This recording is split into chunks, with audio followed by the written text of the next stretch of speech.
grabatzen ari garen unean gaueko 10:04 igaro diren honetan, Artola eta Mari Ezkurrenak Peña eta Albisuren aurka Iruñeko Labrit pilotalekuan jokatu duten binakako txapelketa nagusiko finalerdietako ligaskako 3. jardunaldiko lehen norgehiagokaren analisi egingo dugu.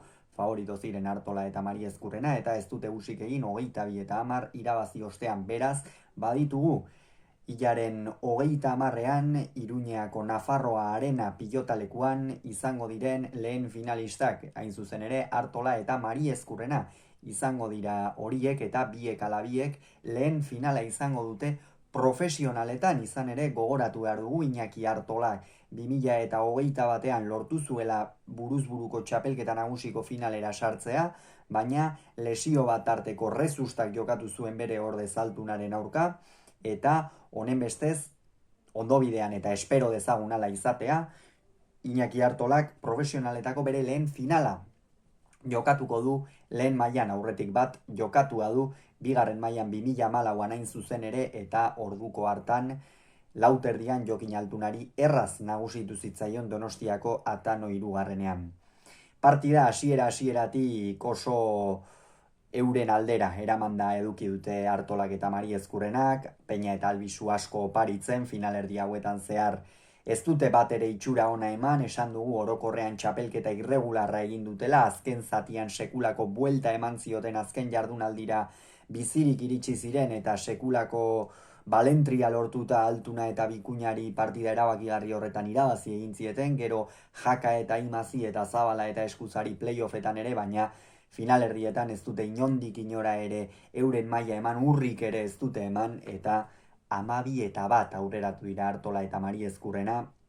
Gainera 3 tantu gehiago egiten bazituzten Artolak eta Mari Ezkurrenak, hau da 15, jada Peña eta Albisu matematikoki finaletik kanpo geratuko ziren, eta hasiera txarra izateak oso azkar utzi ditu final handi horretatik kanpo. Hala ere, bigarren zatia desberdina izan dela, esango nuke. Nik uste hasierako presio horiek eta apur bat usatuta edo Peña eta Albisu hobeto jokatzen hasi direla, batez ere atzean Jon Anderrek lehen zatian eman dio, kendu dio dezente Artolari. Iñaki ere gaurkoan oso ongi ikusi du, Mari Ezkurrenaren nagusitasuna erabatekoa izan da lehenengo zatian eta Iñaki errematean fin, baina oinetara jokatzen aurrean benetan Peña baino askoz ere gehiago izan da gaurkoan Artola. Eta Peñari zer gertatu zaio? Mari Ezkurrenaren aurka aurrelari askori gertatzen zaiena, aurrean ez duela bat ere abagunerik izan, eta ondorioz partidatik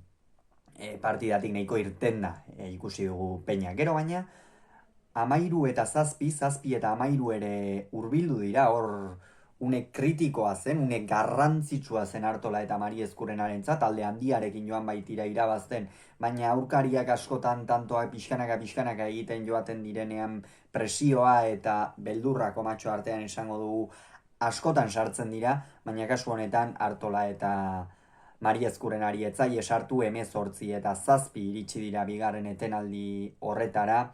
Azkenerako beste 3 tanto egin dituzte, 21 eta 9 irabazten zela beste tanto bat ere egin dute Peñak eta Albisuk Mari Ezkurrena galdutakoa, baina azkenerako Jon Ander Albisuri azken pilotaka da gora joan zaio, eta esan bezala Artola eta Mari Ezkurrena izango dira Iruñeko Nafarroa Arenan final handi horretan. Bihar ezagutuko dituzte aurkariak, Ezkurdia eta Rezusta edo Laso eta Iztueta izango dituzte, beraz ea zer gertatzen den 22-10 Artola eta Mari Ezkurrena finalera.